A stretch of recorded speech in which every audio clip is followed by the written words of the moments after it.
So let's look at that. How do I know when it's my heart speaking? Well, quite simply. It feels good, but not the goodness that might be felt if you're in an addiction. It's the goodness that comes when you know you're coming from your healthiest, wisest self. So it means when there is juice. Now, we've spoken a lot about that in this home study program, which basically means when you can connect to that emotional, energetic power inside of you, that part of you that feels alive when you connect to it, then you know you've hit on juice. And when it feels juicy, when it feels alive, then you know you've hit on what's coming from your heart rather than conditioning. Conditioning will always feel flat. It will feel dead. It will feel depressed. It will feel as if you seem very intellectual and heady. Now, here's the other vital piece, Dennis.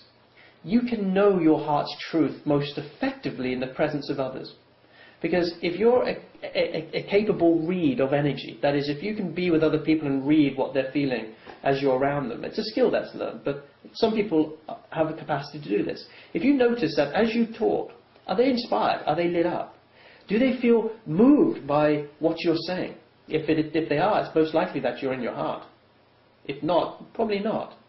And you can actually, if you have people close enough to you, and we're going to do this in the buddy process I'm going to introduce to you later on this week, which is about getting together with somebody else and using each other as a feedback mechanism as to whether they felt something move in them as you connect to what it is that you want and feel.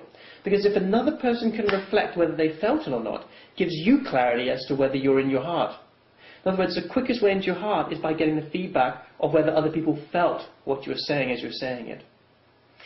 Therefore, juice is something that is entrainable. What that means is that as soon as you connect to it, other people in your vicinity who are close to you will also feel it.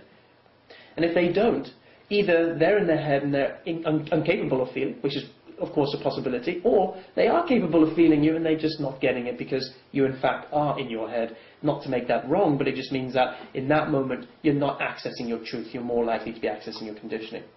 So heart circle practice is key, and we're going to be going right into the experience of that next week.